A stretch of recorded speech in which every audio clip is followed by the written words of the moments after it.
Hi, everyone. My name is Katie Potter, and I am the literacy specialist here at Lee Lowe Books. Thank you so much for joining me in this summer reading webinar. We are really looking forward to sharing some of our titles with you and great activities that you can do with some of our books.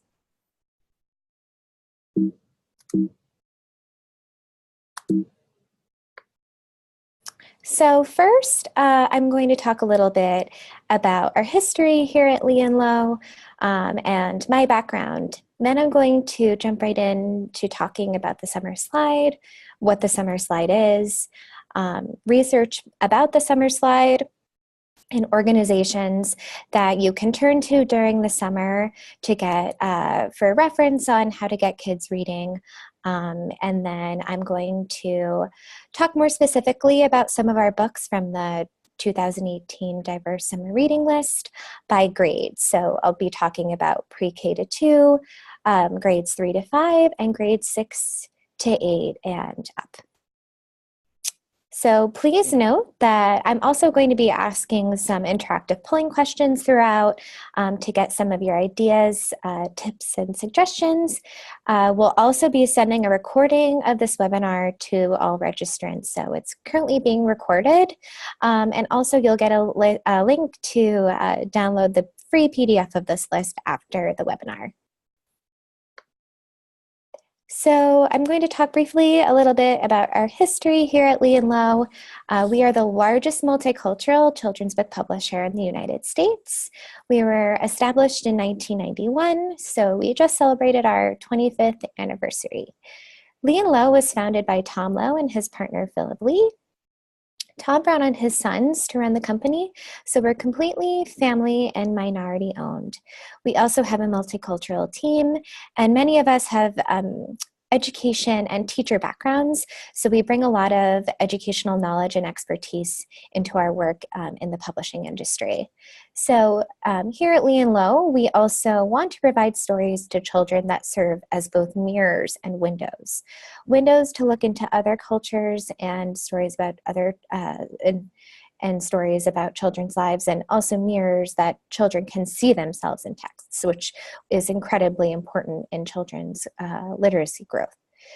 We publish books about everyone for everyone, and we also publish a range of children's books that range from picture book to middle grade, YA, and leveled readers for beginning readers.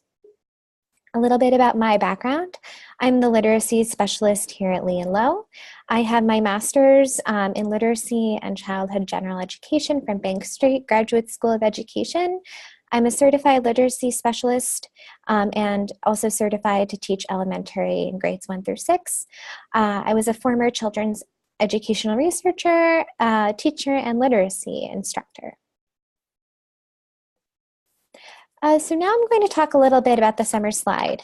I'm not sure if some of you may be familiar with the summer slide, some of you may not be, but I just wanted to provide an overall definition before I begin to talk more specifically about the summer slide.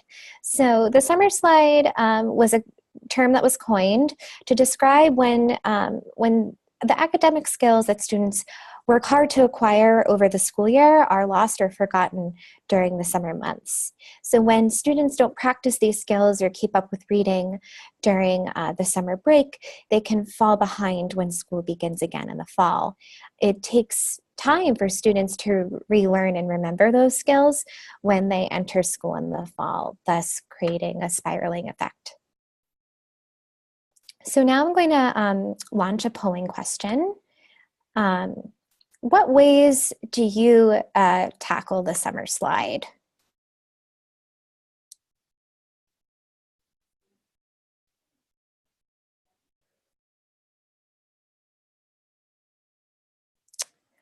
Wow. So as we can see with the results coming in, working with public libraries and using the library as a resource is incredibly helpful, and in addition to reading lists that you can get from those libraries, schools, and organizations. So thank you so much.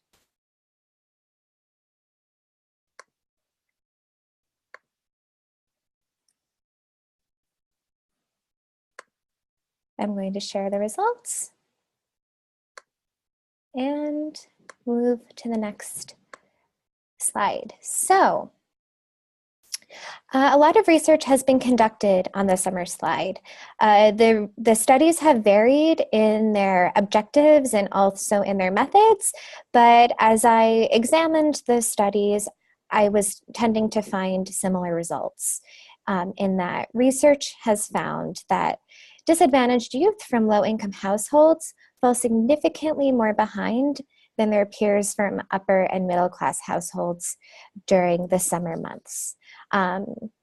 One largely known study from Johns Hopkins found that students in the Baltimore area from low-income households fell significantly more behind than their peers from upper and middle-class households during the summer months. So these losses, as I mentioned earlier, can stay with students well into their academic lives, and that's due in part to the amount of time that it takes students to get academically acclimated in the beginning of the school year.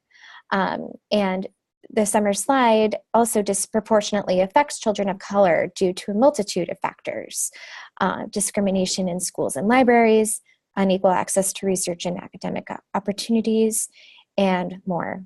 So I wanted to share two graphs with you that visually depict these results. So in the graph that's called low-income students fall 2.5 to 3 years behind fifth grade, you can see that during the school year, they show similar rates of progression. However, during the summer months, middle-class students grow while low-income students are falling behind, thus resulting in what has been called the summer slide.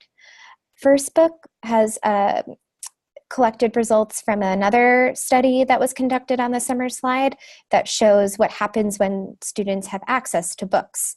So as you can see, the blue line, the top line, is students from low-income households with access to books show better results, meaning test scores and academic progression versus when they don't have access to books. So clearly, reading and staying actively involved and engaged in reading over the summer has huge impacts and long-lasting effects on students.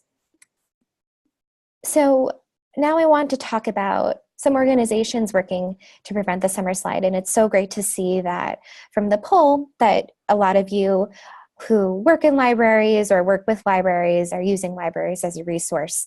Again, I want to emphasize how amazing public libraries are, especially in regards to summer reading, in providing lists and appropriate books for all kinds of readers. So your library is a wonderful resource, not only for books, but for summer programs. The National Summer Learning Association also has an extraordinary database that includes programs by state that you can group by age, by interest. They have lots of events on their website and other resources that you can consult when working with children over the summer. And Reading Rockets is another website that I use frequently. They have a list of summer reading lists, books that you can use over the summer, more events, etc. So now I have another polling question that I'm going to launch right now. And the question is, what types of organizations have you found most helpful in keeping kids learning over the summer?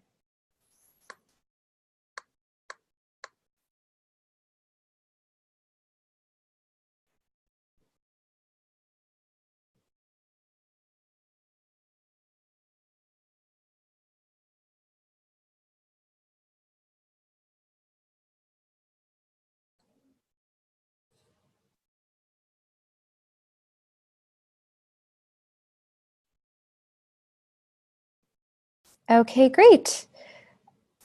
I hate to cut these short and give people enough time, but I want to keep moving. But it seems like the public library is an people overwhelmingly voted for the public library, which is great. So that emphasizes even more that the public library is a wonderful resource for summer reading.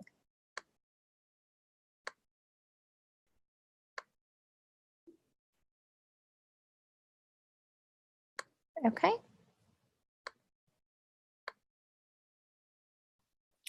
So now I'm going to talk a little bit about tips that you can use to prevent the summer slide. So if possible, have children read every day. And you can set achievable goals. Read for 30 minutes every day. Of course, every single one of these tips needs to be carefully curated and adjusted to each child. Each child learns and reads differently, so it's incredibly important to take into account their learning habits. And so reading every day gets children habitually accustomed to reading, whereas sometimes a time limit may work for some kids and may not work for other kids. So it's working with children on what works best for their needs. Helping children find the just right books. Of course, this is a huge ask, and it's an incredibly difficult feat, especially in education. Books that are not too easy or too hard. I've found that in my work that figuring out passions and interests that keep children reading is the best way to go. I'm sure a lot of you agree. Include family and members and friends in reading. As a motivator, as family members or siblings, as role models in reading. These things all help. Try to provide a wide variety of books from different genres to keep children engaged, and using the public library as your resource. That at the library, you'll have access to a myriad of genres that children can pick and choose and trial and error and find out what works best for them. And you can certainly refer to the organizations that I talked about in the last slide. So now I'm going to launch my last polling question. And this is asking about what are some of the tips that you gravitate towards or use when you're working with kids during summer reading.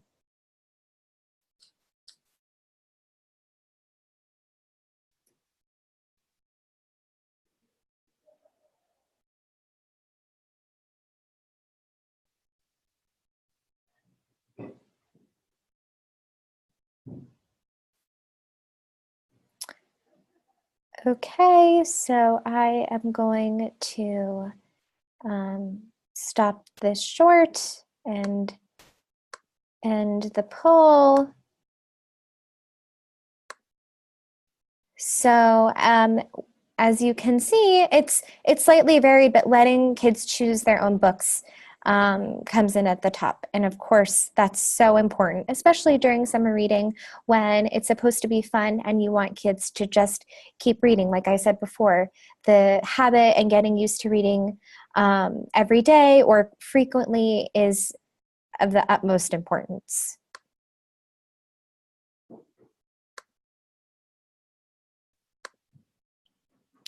So now I'm going to really dive into the list.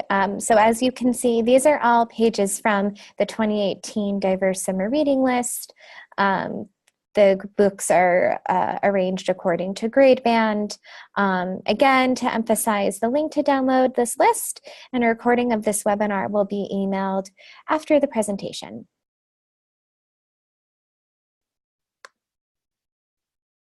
So before I talk about the specific books, I wanted to provide more details as to how I selected the books. Like I said before, a wide range of genres in all grades: fiction, nonfiction, poetry, trying to provide a wide variety throughout the summer to get kids exposed to different types of books that they may not be able to read during the school year and they may not have the opportunity to, is extremely important. Also, I wanted to emphasize that I selected these books with the lens of through our our really popular blog post called 10 Books That Are Not About Oppression. It received acclaim and praise from our readers across the country, and we're constantly asked for titles that show diverse characters doing everyday things. It's important to understand the history and complexity of oppression, and however, it's even more essential to show characters of color enjoying themselves and being a part of loving communities. So I wanted to provide a lot of books in this list that show characters having fun, especially because summer reading doesn't always have to be arduous or frustrating. It should be enjoyable. I wanted to include, so to that extent, I wanted to include a range of titles with a specific focus on including diverse books that are not about oppression. I wanted to cover titles with a range of interests that children are passionate about. Some include historical figures, the ocean, building and construction, having fun with family and friends, food, geography. So we have such a great range of titles here at Lee Lowe to take advantage of during the summer. So now I'm going to dive right in to grades pre-K to 2. So this is just a snapshot of the list, and I will be highlighting 2 specific books for each grade band. So also I wanted to mention, I'll get to the activities, but there are teacher guides for most of these books. If they're not available, they will be available later on this year, so you can continue to check our website. So the first book that I'm going to talk about is called The Perfect Gift. This received a starred review from Kirkus. Kirkus called it a perfect package of early reader accessibility, culturally conscious story, and inclusivity. So this is an excerpt from The Perfect Gift, and May, it's about May, this little girl who creates a book of drawings for her little brother for his celebration of his first 100 days. This illustration shows May's family and their friends together at a party to celebrate May's brother's first 100 days. As you can see, there are red eggs, which is a cultural tradition used to celebrate a baby's first 100 days.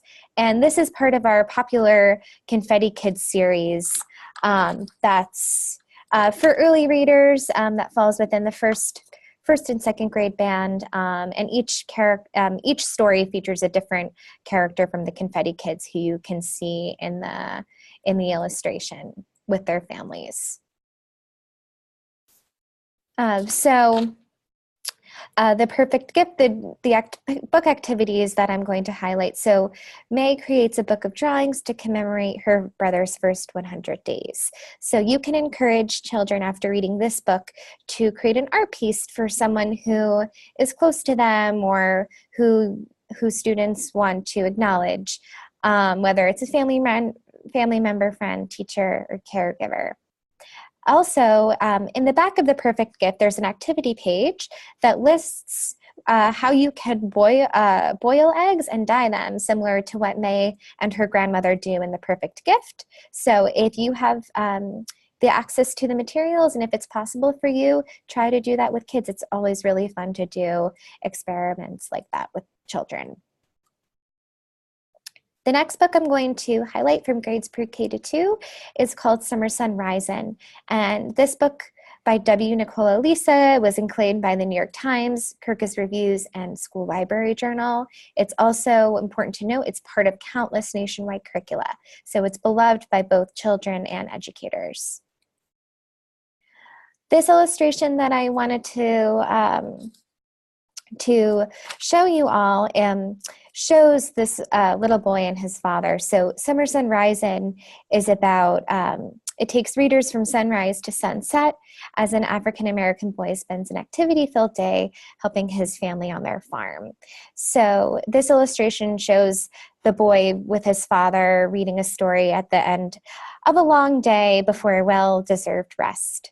So I wanted to read from the page, pillow on the bed, toys all around, books in a pile, clothes on a mound, paw on a chair, me in his lap, summer sun's yawning, ready to nap. And the book is told in verse throughout. So some activities that you can do with this book. So throughout the book, the little boy and his father work with different farm animals, and you can discuss where food comes from: eggs from hens, milk from cows, apples from trees, etc. You can take You can look in your kitchen or take a trip to a grocery store or whatever you have accessible online, pictures, or even making a list in the book and talking about where all the food comes from as a science activity. For social studies, you can have children make a list of the daily chores the boy does in the book, and then you can have children think about the chores that they do at home or with their families, whoever's at home, and compare and contrast. Again, I want to emphasize that the activities that I'm talking about here today aren't particularly academic intensive. They can be done by whoever is working with the child, and it doesn't necessarily, they don't need to be done in a school or library setting. They can be done wherever you're working with children. Grades, now I'm going to start talking about grades 3 to 5. Here's a snapshot of the list. It's important to note in grades 3 to 5, I included both chapter books and picture books because readers of all ages can engage with picture books. But also we have some really exciting new chapter books available for middle grade as well that I'm going to talk about. So the first one is the story of car engineer Soichiro Honda. And we are really excited to announce here at Lee Lowe that we have our first chapter book line that feature diverse historical figures with a powerful life story. And this was adapted and based on Honda, the Boy Who Dreamed of Cars, one of our beloved picture books here. And that was a Bank Street Children's Best Books of the Year. So here's an excerpt from the book. So this book really fits nonfiction text features that children are engaging with in these grades. So as you can see, there are diagrams and figures on the right that have labels and captions that students can really dive into the material and learn more about the work that Honda did. And he was an incredible innovator. For example, the one illustration shows pistons that Honda really worked on to try to make them more flexible to work in the machines that he was creating. So some activities that you can do with the book. I found a video online that shows the Honda manufacturing plant in India. So it's really interesting after the book to see how the modern car process today works, car manufacturing process. So you can watch the different steps that's involved with this process in modern times, and then you can have children go back to the book and look at the evolution of car manufacturing and talk about how it's changed today. It's quite impressive. And I myself really learned a lot from both reading this book and watching the car manufacturing video. Also, you can have, since Honda was such a great innovator and he was constantly innovating things, not just cars, but motorcycles and parts of cars. He had such a fabulous, creative, and scientific mind that you can have children create a drawing or other visual representation of something that they would like to innovate. So you can remind children that to innovate means to change something that already exists, to improve it or make it better. And you can have children really think about this and create or draw something that they would like to innovate. So the next title in grades 3 to 5 that I'm going to talk about is called There's No Base Like Home. And this is another really exciting book for us here at Lee Lowe because it's written by Major League Baseball analyst and Olympic gold medalist Jessica Mendoza, along with her sister Alana Mendoza Dusan. And Billie Jean King writes about the book. Jessica and Alana turn their experiences as softball sisters into pure gold, great sports action and family drama, with personal details and game tips, combined to make There's No Base Like Home, a heartfelt novel filled with empowering messages. So here is an excerpt from There's No Base Like Home. So there are lots of these little illustrations throughout. They show the main character, Sophia, either doing baseball moves or techniques or also just hanging out with family and friends. So this book we're calling like a dork diaries for sporty kids. It's really fun, and Sophia goes through some struggles and difficulties with her softball team, and she also experiences pressure from her family and older sister, who happens to be a fabulous softball star. So when Sophia's dad tries to give her advice, it doesn't go that well, and she regrets some of the things that she said, as you can see when she's laying in her bed and she has stars going around her head.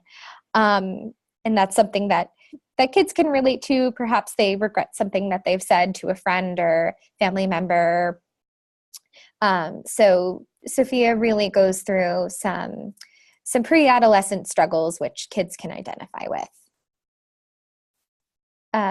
So the teacher's guide and this book aren't available yet. The book will be available in a few weeks for purchase, but I wanted to give some example activities that you can do with kids when you purchase the book in a few weeks.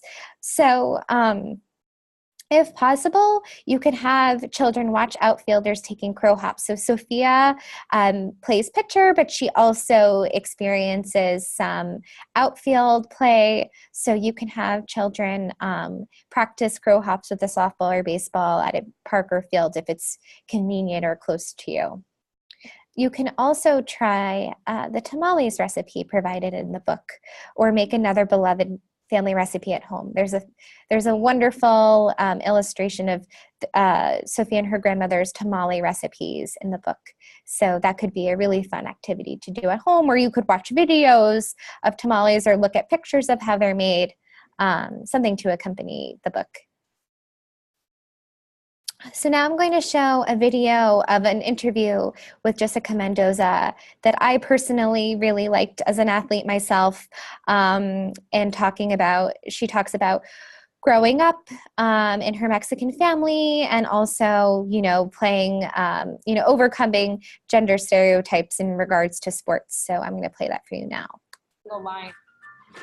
How I grew up has influenced my style. This big Mexican family, and the fact that we always were so comfortable in our own skin. So society, the stuff that I think we see a lot now for young girls, didn't really reach me because I had this huge Mexican bubble around me saying, you're beautiful, you're amazing, you're strong, and be you. Having a father as a football and a baseball coach, I grew up around college baseball players, college football players. Like, I just knew sports my whole life. I was on the sidelines, I was in the dugout, they're chewing tobacco, and I'm like, this is my world. I'm 4 years old. This is what I know. And it allowed me to kind of just be the girl who could then hold her own.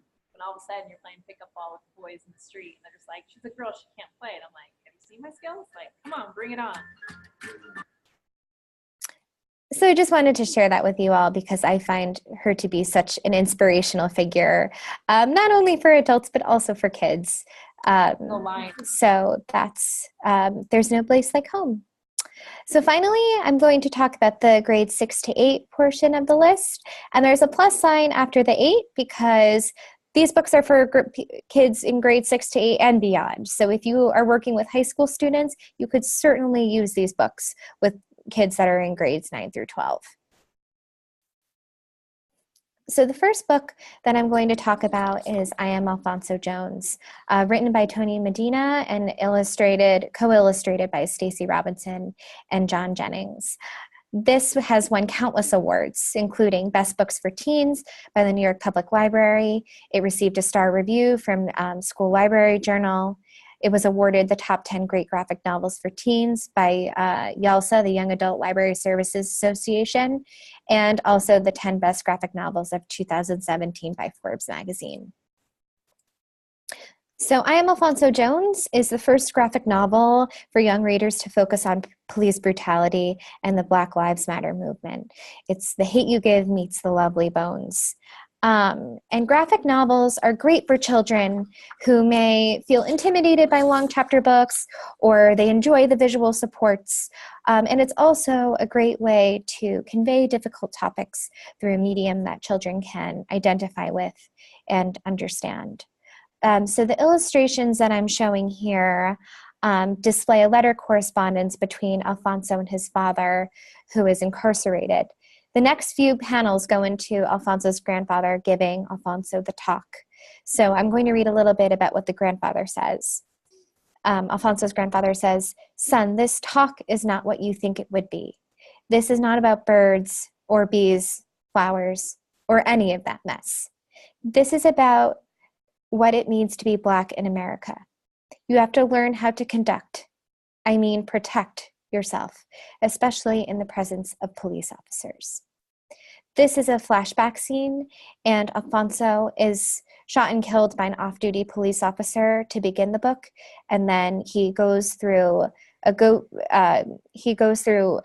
subway train, essentially, that meets people who were similarly killed. And some activities that I'm going to highlight from I Am Alfonzo Jones. I Am Alfonzo Jones has a great book trailer. A lot of our books here at Lee and Lowe have book trailers. They're really enticing and engaging for kids, and they kind of hook kids in before you read. And after book trailers, kids are always wanting more, and that's when you tell them that they have to go read the book. So you can show them the book trailer for I Am Alfonzo Jones. Perhaps afterwards you can encourage them to make their own, or think about ways that they could make book trailers for other books that they love and enjoy. Another activity that you could do, you can have students and children talk about the story about I Am Alfonzo Jones at home or in whatever setting they're in during the summer. This is a great book to teach kids on how to engage in productive discussions in engaging ways, even when the topic is uncomfortable or controversial. The last book that I'm going to talk about in grades 6 to 8 is Under the Mesquite, written by Guadalupe Garcia McCall. This was a Purple Prey Author Award winner from ALSC. It was a notable children's book from ALA and Best of the Best books from Chicago Public Library. And Under the Mesquite is written in verse, as you can see in this excerpt that I've shown here, and it's about Lupita. She's a budding actor and poet in a close-knit Mexican-American immigrant family, and the book details her coming of age as she's struggling with adult responsibilities because her mother has a long-term illness, and she's trying to figure out she's overcoming some obstacles in her life and trying to figure out her acting work and poetry. And it's really, it's fabulous. So as you can see here, it's written in verse, and books written in verse are also great. Similar to I Am Alfonzo Jones in the graphic novel format, the verse format chunks up the text in nice ways, and again, it doesn't push kids away from a long chapter book when they see that it's written in verse. Perhaps that could encourage students who may struggle in reading or reading longer texts to give this a try. So this excerpt that I've shown is from one of the chapters in Under the Mesquite. Lupita just won an award for poetry interpretation for her dramatic performance of a poem that she wrote in school. I think this chapter really demonstrates the bond of the family and how happy they are for Lupita. I'll read the last of the page. "Can you believe it?" I ask Mommy, watching her wipe away happy tears. "Of course I can," she replies. "You're a rising star, the light on our horizon." Some book activities that you can use along with Under the Mesquite. This is poetry and novels in verse are great ways for children and kids to create art pieces that align with a poem or novel that they gravitated towards. They could even write a poem themselves in response to something that they read in Under the Mesquite, whatever artistic representation that they want to convey after reading something that really resonated with them in the book. In Under the Mesquite also, like I mentioned, it really shows the strength of this family. You can have children make a list of special food, stories, and objects that relate to their own families. They talk a lot. Lupita talks a lot about different memories that she has with all of her family. You can ask children then to write about a specific object or story in and write a chapter and verse or write a poem about it. Now I'm going to talk a little bit about working with English language learners over the summer. So we have many Spanish equivalents of our texts that are specified in the list and also on our website. For example, the book that I talked about, Sunrise Rin, is also available in Spanish. Bilingual texts are also available in different topics and genres. So I know include I Know the River Loves Me, Yo sé que el río me ama, and family poems that you see in one of the images below. That was written by poet Francisco Alarcón. Teacher's guides have activities that have an English language learner section that gives you more specific tips and strategies on working with English language learners in whatever setting you're in that correspond specifically to the books. As I mentioned earlier, and as I've been mentioning throughout, whenever you're working with children, no matter the setting, it's always important, no matter the setting or language for that matter, it's always important to try to find out their interests and work with their interests when helping them select books or helping guide them to books that they can read.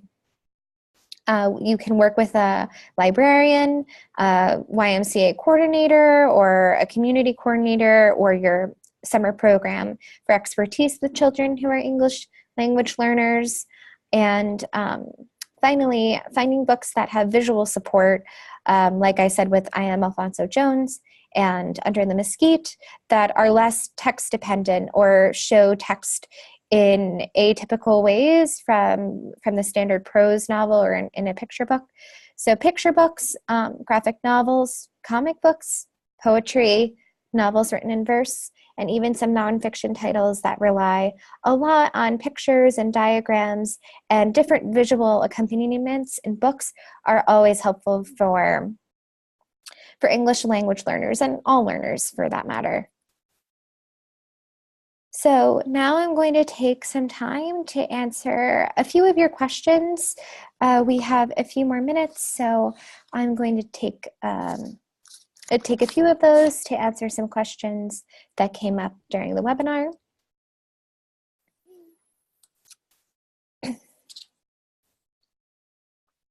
So one question that comes up not only in regards to this webinar, but in general during this time of year, how can parents advocate for more diversity on assigned school summer reading lists?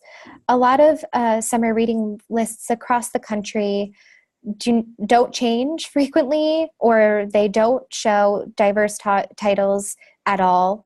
And it's not, and I want to mention that these lists can be worked with. So if you don't have the possibility to physically change the list yourself, you can consult the librarian, the teacher, the principal, whoever, and provide a list of diverse books or books that are different from the ones on the list. So of course we are always a resource for you, but please know that that these are conversations that are worthy of having. And summer reading lists have been notorious to feature typically all white characters or not many diverse characters at all. And of course, there are many of you who are doing fabulous work across the country on working on diversifying these lists. So as we continue to work together on this journey, it's really important to know that these lists, not only can you provide accompanying titles like ours, you can work with whoever on making sure that these titles show a wide range of characters so that all children have the opportunity to see themselves in these books. So I have I have another question here that says that also comes up during conversations about summer reading. Should kids be constrained to only books at their reading level during summer reading? So reading levels and levels that are assigned to children during the year can be flawed or not necessarily accurate. So, but however, it's always important that children are reading texts that they can actually read fluently and understand, while still taking into consideration their interests. So of course, it's a really fine line, and it's a difficult balance to achieve, to fit a child's exact reading level. So I think summer is a great opportunity to experiment. So giving children the opportunity, as you all voted on, giving them books that they want to read, that they're interested in. Perhaps it's not their exact reading level that's just right for them, but it's something that they love to read and enjoy. So that's incredibly important. And it's also important to try to find books that match what kids can read. So working with your local librarian, or working with children on your own to try to find out what kind of books work best for them. But like I said, summer is a time that it should be really fun for kids to get to read books that they may not necessarily be able to during the school year, and they can perhaps show more autonomy in their choices. So, and hopefully some of the titles that we mentioned here are applicable to the children that you're working with. So, the last question is, what books do you recommend for older readers that have a below grade reading level but are still of high interest?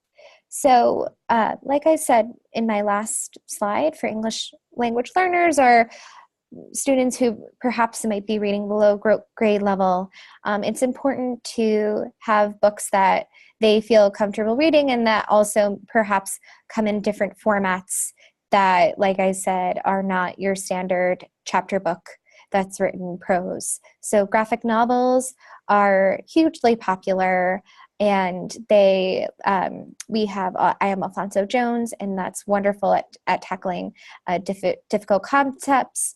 And we have novels written in verse, and there are certainly plenty of other books like that in the publishing industry that work for children who are older, but that perhaps have a lower, who are reading below grade level, that are still interesting to them.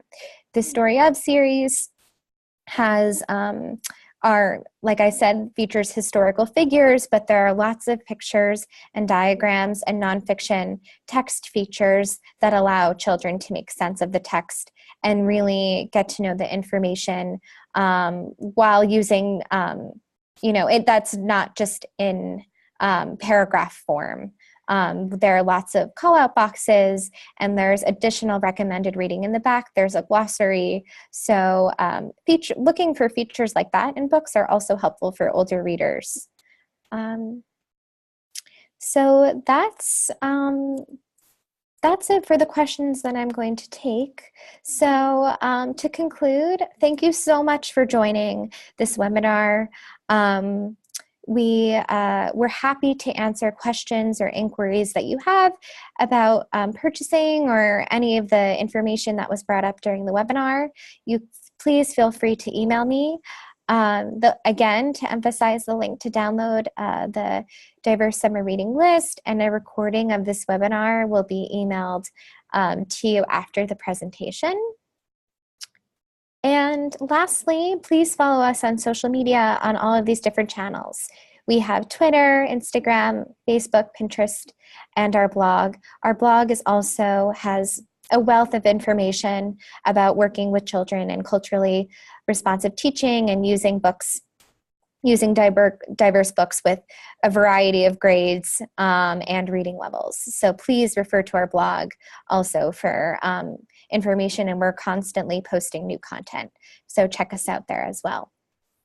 And that's it for the summer reading webinar. Again, thank you so much for taking the time out of your busy day and schedules to join me. So thank you so much. I hope you have a great summer of reading, and talk to you soon. Bye.